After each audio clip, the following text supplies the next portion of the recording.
Hello, good morning. Ito na naman po. Last Sunday na naman ng buwan. Napakabilis ano? Sabi ko nga kay Wong, ang bilis. Turo na naman. So, I'm honored again and grateful na uh, nakakapagturo pa ako sa inyo. Okay? And you're so gracious na pinahihintulutan niyo pa ako na makapagturo sa inyo. So anyway, salamat sa inyong lahat and we'll again continue our study sa Book of Revelation o kaya ang aklat ng pahayag, okay? And ngayong umagang ito sa chapter 6 tayo at ang title ng ating message ngayon ay Ligtas sa Galit.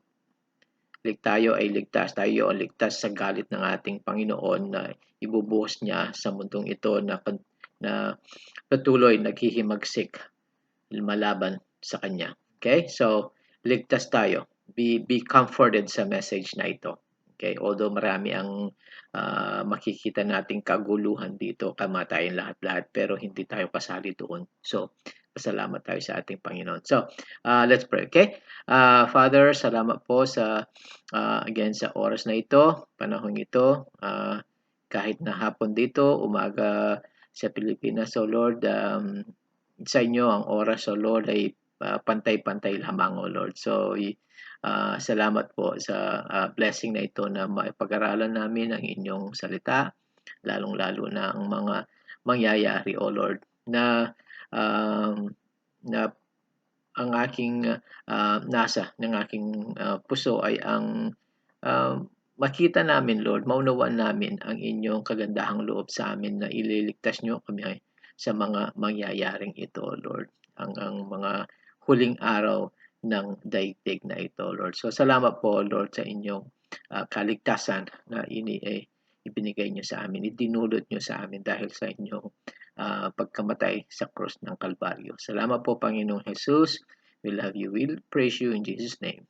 Amen. Amen. Okay, so, ang last scene natin doon sa chapter 5, vision, pangitain ni Juan sa langit na ang Ama nakaupo sa trono na mayroon siyang isang balumbon sa kanyang kanang kamay. Right? Yun ang mga kahatulan nga ng sangkatauhan dahil nga sa paghimagsik nila, paglaban nila sa ating Panginoong Jesus. So, merong isang malakas na anghel na tumawag para sa isa na kunin ang balumbon sa kanang kamay ng Ama para simulan na ang paghahatol nga ng masamang mundong ito. Ngunit walang kukuha, sabi. Wala iniisa sa langit or sa lupa or sa ilalim man ng lupa yun. Walang makitang karapat-dapat. At si Juan nagsimulang manangis dahil nga kung hindi walang hatol na yun, walang magbubukas ng balumbon na yun, that means na hindi hahatulan ng kasamaan sa mundong ito, hindi magbabago, patuloy na lamang masama, So si John nanangis nga, ngunit isa sa mga matatanda, sabi niya, wag kang manangis dahil may kaisa-isang karapat-dapat na kunin ang balumbon na iyon at hatulan nga ang mundong ito. At yun nga ang ating Panginoong Jesus, ang kordero ng Diyos. Siya lamang ang karapat-dapat dahil binuhos niya ang kanyang tinubos niya sa kanyang dugo ang mundong ito, sangkatauhan. Okay? So dito sa chapter 6 nga, itong vision niya magsi-shift from langit ngayon sa lupa, kung ano na ang mangyayari sa lupaing ito sa daigdig ngayon. Okay? Nung simulang buksan ng ating Panginoon, ang kordero ng Diyos, sisimulan niyang buksan ang mga selyo. At yun nga, masisimulan na ang hatol sa mundong ito, ang tinatawag na kapuotan or galit ng kordero, the wrath of the Lamb. Okay, so sa verse 1 ng chapter 6, sabi niya, at nakita ko ng buksan ng kordero ang isa sa mga selyo. At narinig ko ang isa sa mga 4 na buhay na nilalang na nagsasabi sa isang malakas na tinig na katulad ng kulog, "Halika at tingnan mo." At nakita ko at narito ang isang puting kabayo at ang nakaupo rito ay may isang pana. Binigyan siya ng isang putong. Humayo siya na nanlulupig at upang manlupig. So, ito ang unang selyo nga na binuksan at ito ay mayroong isang puting kabayo na mayroong isang nakasakay doon. At nakaupo, sabi, dito tinatawag ang mga four horsemen of the apocalypse. Kung makikita sa inyong pag-aaral dito, 4 horsemen of the apocalypse, sabi, apocalypsis, no? 4 ito. So ito ang una, yung puti. So yung or puting kabayo na mayroong nakaupo doon. So when the lamb, yung kordero, siyang nagbubukas, okay? Huwag nating kalimutan 'yon. Siya ang nagbubukas, siya ang nagko-control sa lahat, okay? Isa sa mga anghel nga, busboy, sabi katulad ng kulog, sabi kay Jan, halika, sabi at tingnan mo. Mga cherubim ay mga makapangyarihang anghel, okay? Sila ang naglilingkod sa ating Panginoon, sa ating Diyos, araw at gabi pa man, 24 hours, yun ang kanilang gawain. So, sinabi kay Jan, tingnan mo, at itong pinakita ay isang nakaupo sa isang puting kabayo na mayroong pana sa kanyang kamay. At sabi, siya'y nanlulupig. Humayo siya na nanlulupig at upang manlupig. Itong puting kabayong ito nakaka-confuse sa marami ang nako-confuse dito dahil ang kanilang tinuturo ay ito daw si Jesus dahil magka-conquer siya. But it could be, okay? Di ba sa mga cowboy na movies, yung mga bida, puting kabayo halos ang kanilang ginagamit, ano? So, I don't know kung doon nakuha ito, pero it's wrong, okay? Mali, hindi ito si Jesus. Dahil lang ba sa puting kabayo ang kanyang sinasakyan ay si Jesus na ito? Hindi. It could be dahil sinong nagbubukas ng mga selyo? Si Jesus, ano? Hindi siya pwede itong nakaupo sa kabayo dahil nandoon siya sa langit, binubuksan niya ang mga selyo. Siya ang naghahatol. Wala siya sa daigdig sa mundo.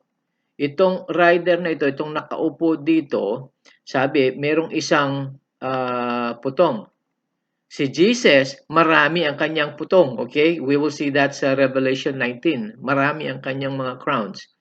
Dito sinasabi meron siyang pana na mayroong pana at pana at saka bow and arrow, okay? Dalawang parts 'yon. So, ano ang kay Jesus? Ano ang kanyang sandata?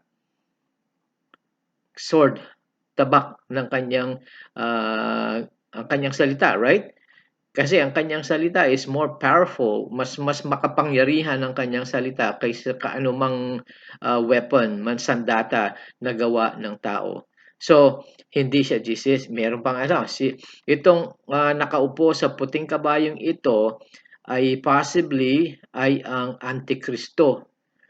Ang Antikristo, ang kanyang layunin ay gayahin ang kaisa-isa at tunay na Kristo. Kaya siya ay Antikristo, ang tawag sa kanya. Ang panahon ng kapighatian, ito ang magsisimula ng appearance, paglabas nitong Antikristo nga. Will usher, sabi, peace, false peace pala, okay? Ibibigay niya, ipakikita niya sa sangkatauhan sa panahong ito na parang nga siya ang tagapagligtas. Okay? Right? So, ano siya? I guess fake. Ginagaya lamang ang ating Panginoon. So, hindi siya ang tunay na Panginoon kundi fake. 'Di ba?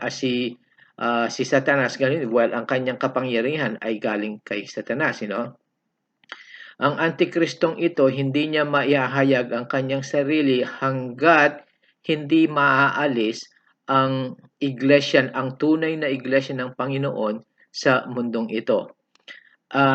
Ayon kay Pablo sa kanyang sulat sa mga taga-Thessalonica, 2 Thessalonians, okay? Ikalawang Thessalonica chapter 2 verses 3 to 8. Sabi niya, hindi ihahayag itong tao ng kasalanan, sabi anak ng kasamaan, ang walang batas, the lawless one. So hindi kinikilala ang kautusan ng Diyos. Ito ang Antikristo. Hindi siya maihahayag hanggat hindi maaalis ang iglesia ng Panginoon sa mundong ito. Okay? So if you go there, mabilis sa 2 Thessalonians chapter 2, or you can just write it down, for the sake of time. 2 Thessalonians chapter 2 verses 3 simula, sabi niya, huwag ninyong hayaan na kayo ay madaya ng sino man sa anumang paraan, sapagkat ang araw na iyon, ang araw itong panahon ng kabigatian, sapagkat ang araw na iyon ay hindi darating malibang mangyari muna ang pagtalikod sa pananampalataya at mahayag ang tao ng kasalanan. Yun, Antikristo, ang anak ng paglipol. Di ba yun ang kanyang gagawin? Maglilipol siya, okay? Siya ay sasalungat sa Diyos at itinataas ang kanyang sarili ng higit sa kanilang lahat na tinatawag na Diyos o sa anumang sinasamba. Sa gayon, siya ay papasok sa banal na dako ng Diyos at uupo bilang Diyos. Ipinahahayag niya ang kanyang sarili na siya ang Diyos. Hindi ba ninyo naaalala na ang mga bagay na ito ay sinabi ko sa inyo ng una, nang ako ay kasama pa ninyo? Ngayon, alam ninyo kung sino ang pumipigil sa kanya upang siya ay mahayag sa kanyang takdang panahon. Ito ay sapagkat gumagawa na ang hiwaga ng kawalang pagkikilala sa kautusan ng Diyos. May pumipigil pa rito sa ngayon hanggang sa ang pumipigil ay maalis ang iglesia. Okay? Kung magkagayon, mahahayag siya na walang kinikilalang kautusan ng Diyos. So, ang Antikristo, hindi siya mahayag hanggat hindi tayo kukunin ng ating Panginoon para makapiling niya sa langit. Okay? Rapture. Right? So, pagka ng rapture, pagpanhik natin sa langit, ito na, magsisimula na ito. Maihahayag na ang Antikristo. Siya ay, and we believe na siya'y buhay na ngayon. Hinihintay nga lamang itong ang ating pagpanhik sa langit. Okay? Doon, mahahayag na siya. At yun, mangyayari na ito lahat ng ating babasahin ngayon. So, as soon as the church is taken, itong ang Antikristo, para siyang bayani, white horse, para siyang bayani na ihahayag ng kamunduhan at siya ay parang magliligtas ng kasamaan sa mundong ito. Pero again, sabi niya, huwag kayong madaya. Huwag kayong magpadaya dahil hindi ito si Kristo. Ito ang Antikristo. Marami ang madadaya. So, with all the problems na nangyayari ngayon sa mundo, daming gulo, digmaan kahit saan, at yung mga signs, yung mga tanda ng huling araw.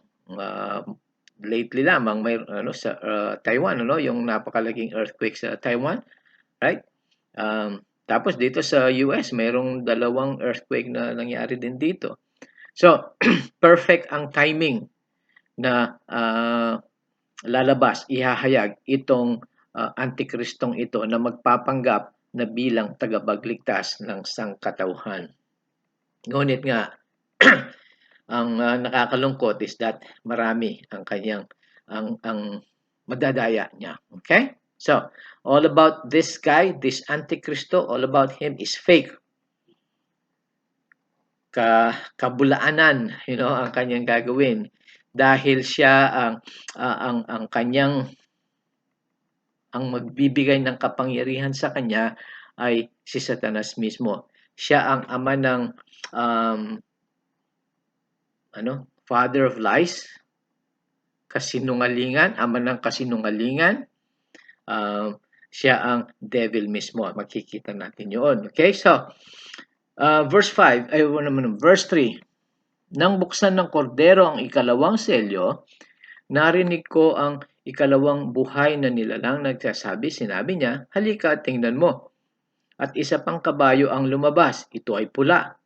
At ibinigay sa kanya na nakaupo dito na pawiin ang kapayapaan sa lupa upang magpatayan sa isa't isa ang mga tao at binigyan siya ng isang malaking tabak. Another reason, okay? Isang clear again na dahilan na yung unang nakaupo sa puting kabayo, hindi siya si Jesus because anong mangyayari ngayon? Sabi niya, dito sa nakaupo sa isang pulang kabayo, sabi, binibigay sa kanyang nakaupo dito ng pawiin ng kapayapaan sa lupa upang magpatayan sa isa't isang mga tao. Pagbalik ng ating Panginoong Hesus, ang tunay na Panginoon ng ating Kristo, kapag siya ay babalik dito, ano ang kanyang isi-set up sa kanyang second coming? He will set up ang isang kaharian, ang kanyang kaharian, na may tunay na kapayapaan at katuwiran, right? The millennial kingdom. Doon siya darating, isi-set up niyang millennial kingdom. Ito sabi, nung lumabas yung unang puting kabayo, ngayon anong susunod? Sabi magpapatayan ang mga tao. So, kaguluhan, kasamaan na naman. So paano 'yon kung si Jesus yung first, yung unang nakaupo sa puting kabayo, hindi pwede. So again, kabulaan ng lahat. Hindi siya yun. Okay? So ang lahat ng digmaan ngayon, darami pa. Hindi pa ito. Ano pa lang ito, simula pa lamang. Wala pa tayo sa tribulation, okay? Huwag niyong isipin na nasa tribulation na tayo, hindi pa. Signs pa lamang ito, mga tanda pa lang, lalo pang gagrabe na sasama pa itong pangyayari sa mundong ito. So, ayun, makikita natin, magpapatayan ang isa't isa dahil itong ang nakaupo sa kabayong pula. Siya ang papawiin niya ang kapayapaan sa lupa. Verse 5, nang buksan ng kordero ang ikatlong selyo, narinig ko ang ikatlong buhay na nilalang nang nagsasabi, halika at tingnan mo. At nakita ko, narito ang isang itim na kabayo, the third one. Kaya 4, right? 4 horsemen. At nakita ko, narito ang isang itim na kabayo. Ang nakaupo rito ay may isang timbangan sa kanyang kamay. At narinig ko ang isang tinig sa kalagitnaan ng 4 na buhay na nilalang na nagsasabi, gawin mo na ang halaga ng isang takal ng trigo ay 1 denaryo. At ang 3 takal na sebada ng 1 denaryo. Huwag mong pinsalain ang langis at alak. So itong ikatlong horseman, itim na kabayo, ang kanyang idudulot or ibibigay na kapangyarihan sa kanya ay magdudulot ng taggutom. At ang taggutom normally, okay, follows after kapag mayroong digmaan, lalong-lalo na sa mga sandata na gamit ngayon, yung mga nuclear, kapag after a war, or even kahit na hindi man nuclear war, after a war, yung mga daming mga bomba, lahat ng nangasisira, lahat, then normally follows yung taggutom. Sabi dito, ang isang gawin mo na ang halaga ng 1 takal ng trigo ay 1 denaryo at 3 takal na sibada na 1 denaryo. Hindi natin alam kung ano yung mga measurement na iyon.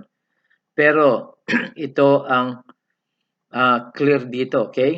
Ang 1 denaryo ay isang sweldo buong araw. Okay? It's a day's wage sa kanilang conversion noon. So, denaryo. So, 1 denaryo, ang mabibili mo lamang ay sabi, 1 takal ng trigo. So, sa atin, bigas. Ano? So, we can compare this, ang 1 araw na sweldo, ano ang mabibili nyo? 1 gatang ng bigas lang. Tingnan kung gaano so ang pagkain sa panahong ito, kung mataas na ang bilihin ngayon, compare mo lang sa panahon ng kapighatian. 1 gatang para sa mabibili kung meron kang trabaho, yun lang ang mabibili mo. So, kaya marami ang mga mamatay dito sa panahong ito. Ang pagkain very scarce, parang wala na. Kokonting-konti na lang ang pagkain sa panahong ito. Verse 7. At nang binuksan niya ang ika-4 na selyo, narinig ko ang tinig ng ika-4 na buhay na nilalang na nagsasabi, halika at tingnan mo. Nakita ko ang 1 kabayong maputla. Ang pangalang ng nakaupo roon ay Kamatayan. At sumunod ang Hades sa kanya. Binigyan sila ng kapamahalaan na patayin ang higit na ika-4 na bahagi ng lupa, ng tabak, ng gutom, at ng kamatayan sa pamamagitan ng mabangis na hayop sa lupa. Ika-4, 1 maputlang kabayo. Sabi, ang pangalan ng nakaupo ay Kamatayan. Marami ang mamamatay dahil una, yung mga maraming digmaan, okay? Tapos yung taggutom, tapos dito pa sabi iba't iba yung pati na yung mga mamamatay ng papatay ng mga mababangis na hayop sa lupa. Sabi so marami ang mamamatay. Gaano karami? Ika-4 na bahagi ng lupa. Alam nyo kung ang population ng daigdig ngayon, ng mundo natin, ay more than 8 billion. Okay, hindi million, billion, B. 8 billion people on earth. More than 8 billion. Kung estimate natin, okay? Estimated lang ito, okay? Kung sa rapture, ang mga tunay na Kristiyano ngayon, ang mara-rapture, 1 billion na, let's just say. I think it's mas konti lamang. Pero gawin na nating 1 billion ang mara-rapture na Kristiyano. That means, mayroon pang matitirang 7 billion sa mundong ito. At 1/4, ika-4 na bahagi dito ang mamamatay. Gaano karami yun? 1.75 billion people.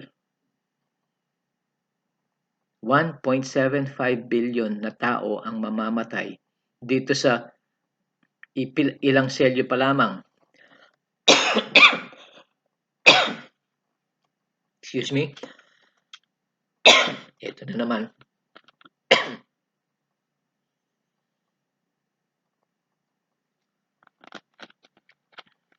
So 1.75 billion. Yung unang pandaigdig na digmaan, World War I, ang namatay doon, estimate lang, 17 million. Okay? Sa World War II, mas marami. Ang estimate is 50 to 80 million ang namatay. Malalaking numbers yun. At mayroon pang, yun lamang ang World War I at saka World War II. Meron pang mga ibang local na digmaan. Mayroong Korean War, mayroong Vietnam War. Sa atin, yung mga digmaan natin diyan, una laban sa mga Espanyol, tapos laban sa mga Hapon, yung World War II nga.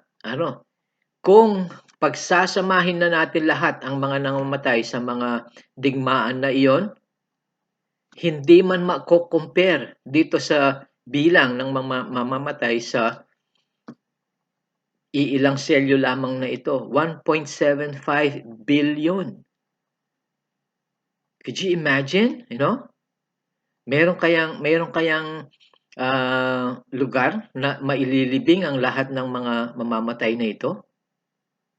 At mabilisan ito, hindi taon-taon, mabilisan. No. Meron pa kayang lugar na ililibing ang lahat ng mga tao? Could you imagine ang baho, yung right, masamang amoy na nangangamatay, maraming patay sa daan. It's again, right? So, it is important though to notice, okay? It is important to notice ang mga kapangyarihan ng mga ito ay ibinibigay sa kanila. Right? Binigyan sila ng kapamahalaan na patayin ang higit na ikaapat na bahagi ng lupa. Sino ang nagbibigay ng kapangyarihan sa kanila? Ang nagbubukas ng mga selyo, ang ating Panginoon. Ito ang kanyang kapuotan, ang galit ng kordero dahil nga sa kasamaan ng mundo sa patuloy na paghihimagsik laban sa kanya. Siya ang nagko-control, okay? So, remember that, okay? So, continue sa verse 9. At nang binuksan niya ang ikalimang selyo sa ilalim ng dambana, nakita ko ang mga kaluluwa ng mga taong napatay dahil sa salita ng Diyos at dahil sa patutuong taglay nila. Sila ay sumisigaw ng malakas na nagsasabi, O Panginoon, Ikaw ang banal at totoo. Hanggang kailan mo hahatulan ang mga taong naninirahan sa lupa at ipaghihiganti ang aming mga dugo o ang aming dugo? Binigyan ng maputing kasuotan ang bawat isa sa kanila.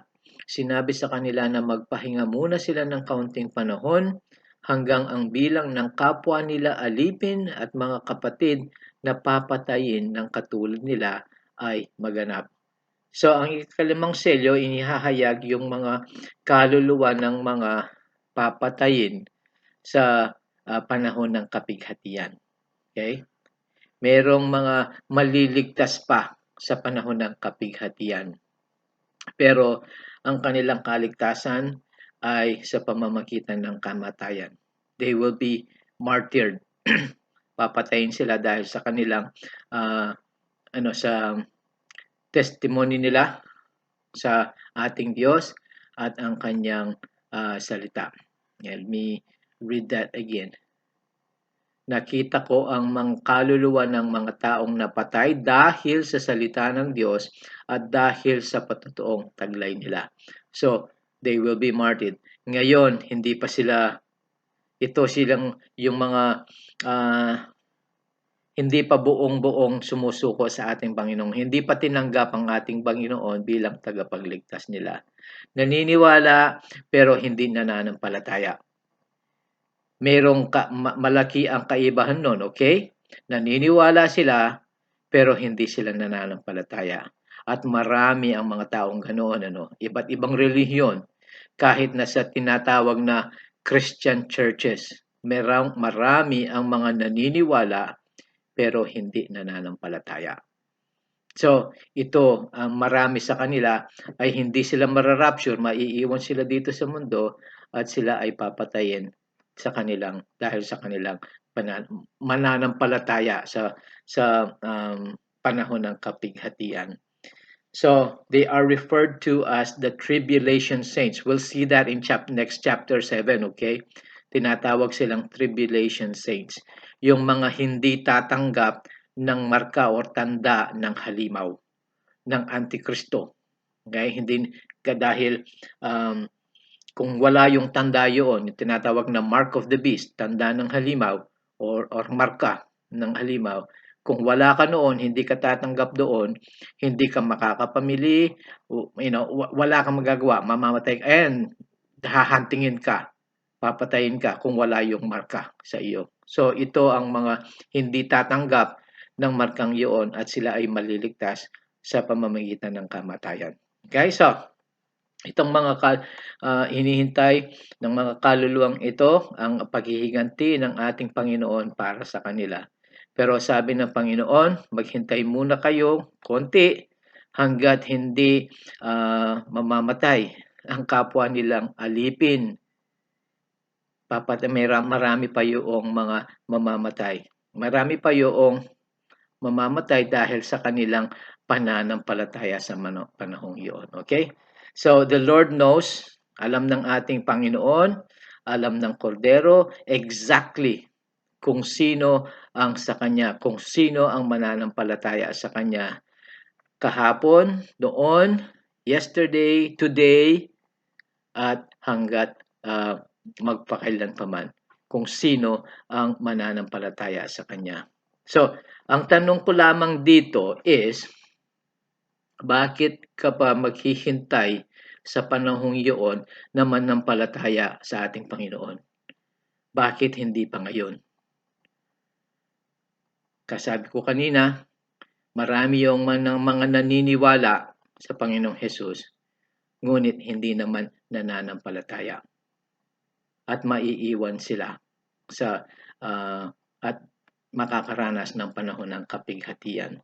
So, bakit ka pa maghihintay doon kung magagawa na ngayon para hindi na tayo daranas pa sa na mahirap, hindi man hindi man maano yung word na mahirap talagang sobrang kahirapan ang mangyayari.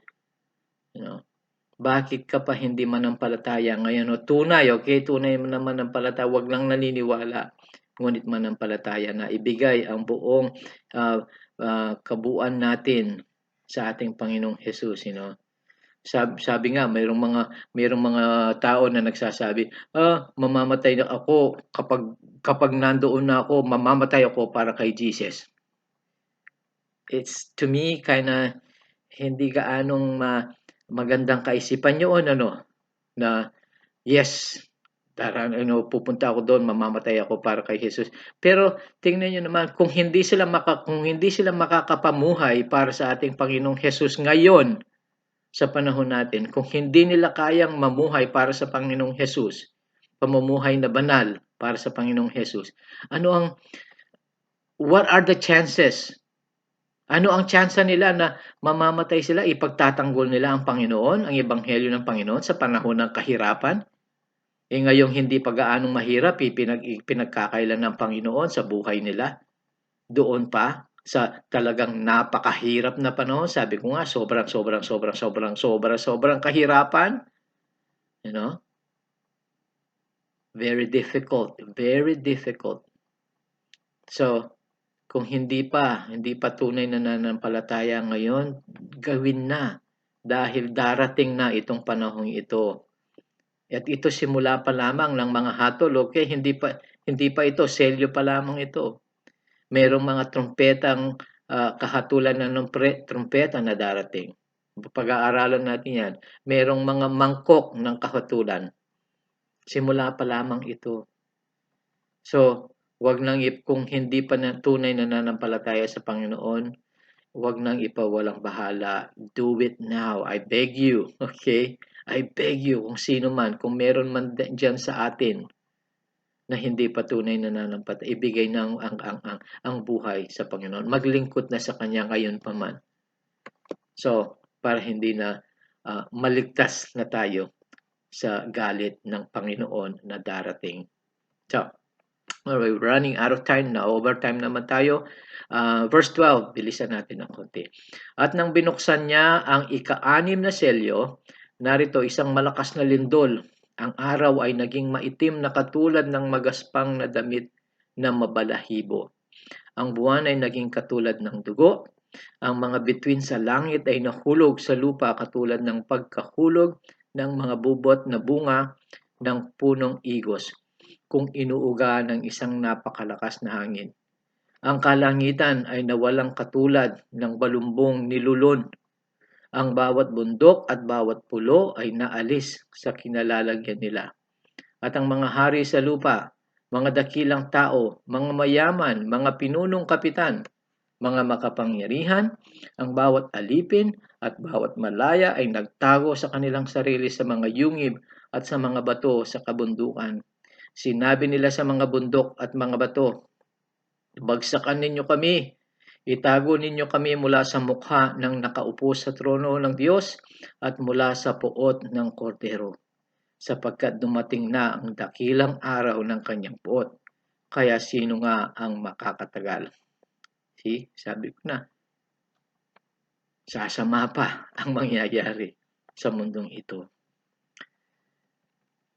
Kapag binuksan ang pagbukas ng ika-6 na selyo ng kordero, lahat ng ang nature mismo magkakagulo-gulo, hindi lamang ang tao, hindi lamang ang daigdig, lahat nature. So, ang control ng kordero hindi lamang sa tao kundi sa nature mismo, sa kalikasan. Magagawa niya kung ano ang gusto niyang gawin sa kanyang nilikha. Right? Tao man or kalikasan pa man. Dahil siyang naglikha kaya niyang gawin ang kung gusto niyang gawin. So, anong mangyayari sa ika-6 na selyong ito? Merong napakalaking earthquake. Ang araw magiging madilim. Ang buwan parang dugo. Ang mga bituin, mga huhulog. Ang langit parang balumbon na nilulun. Mga bundok at mga pulo, there will be magkakagulo, kung yung mga naka-experience sa atin diyan yung pumutok ang pinatubo. Marami sa atin diyan naka-experience noon, right? Yung nangyaring yun, kung nakakatakot na yun, imagine itong binasa lang natin. Sobra, hindi mo man maiko-compare. Kung nakakatakot na yung nangyari sa pinatubo noon, imagine itong mga napakaraming upheaval, kaguluhan sa kalikasan. It will scare everyone, Kaya nga sabi, yung mga tao from all walks of life, sabi, mula sa hari hanggang sa alipin, tatawag sila, they prefer, mas gusto pa nila na sila ay matambon ng mga bato at ng mga bundok. Sabi, itago nyo kami, kinakausap na mga bato at mga bundok, itago nyo kami sa kapuotan ng kordero. Dahil sa lahat ng nangyayaring ito. At meron pa, like I said again, meron pa, okay? Simula pa lamang ito.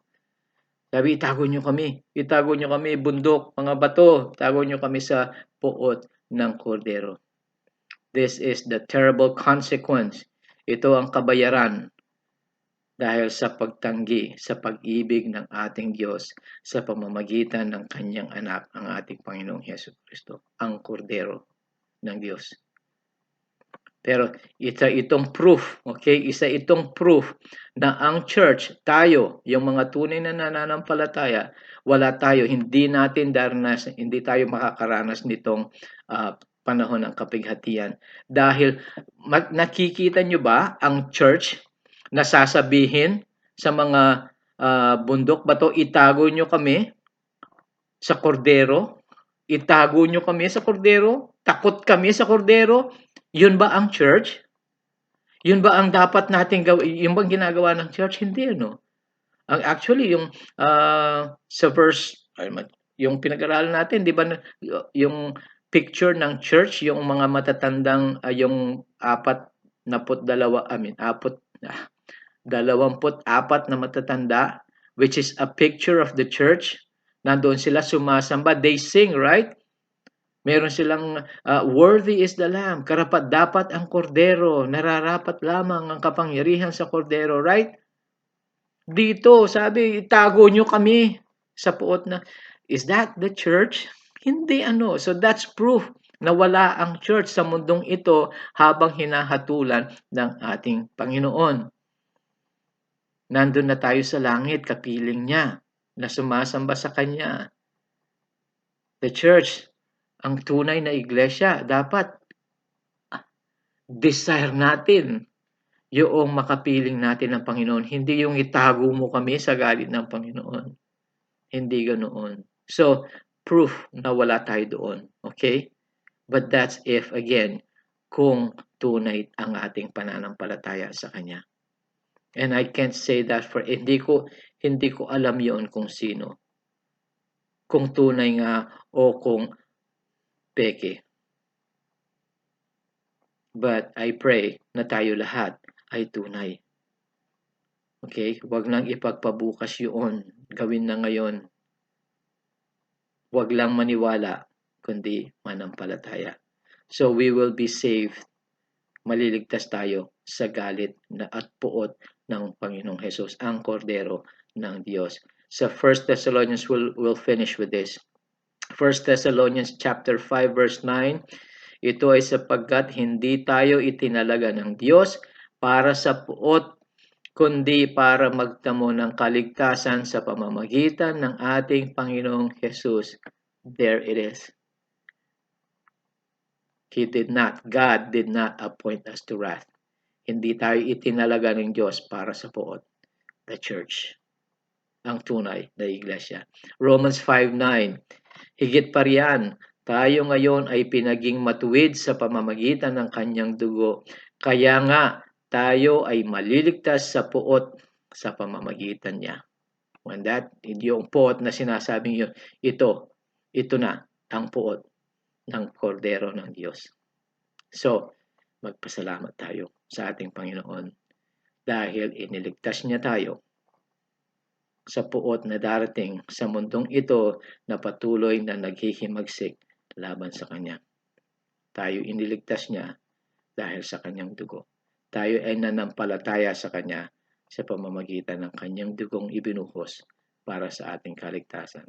Kaligtasan sa puot na darating sa mundong ito.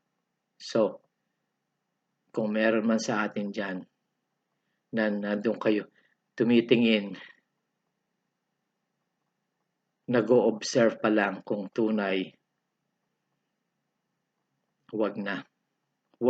Hindi na panahon para tayo ay nandun lamang sa labas na tumitingin. Pumasok na sa kaligtasan na dinudulot ng ating Panginoon. Ibinibigay niya. Actually, gift niya, kaloob niya. Okay? Receive the gift of salvation. Tanggapin na ang handog ng ating Panginoon. So, thank you, Jesus. Thank you, Jesus. And again, there's more to come. Simula pa lamang ang pagbubukas ng selyo.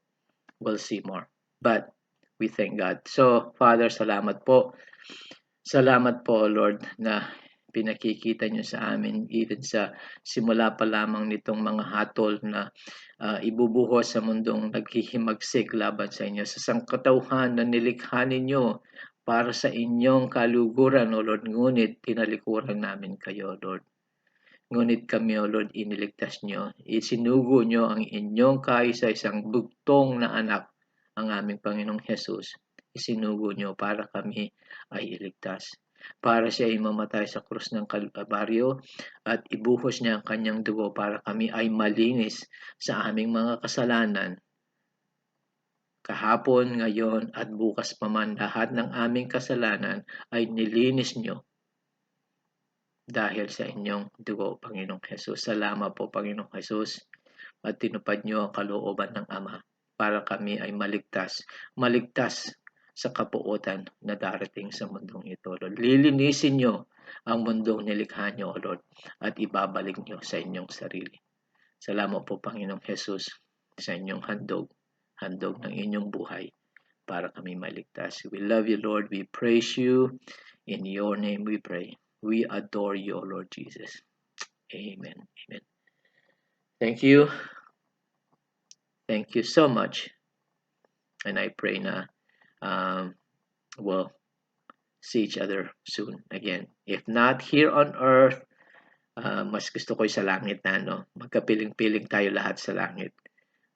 Malapit na. Malapit na. Magtiyaga pa, okay? Konting pagtitiyaga na lamang. Love you. I miss you. Bye-bye.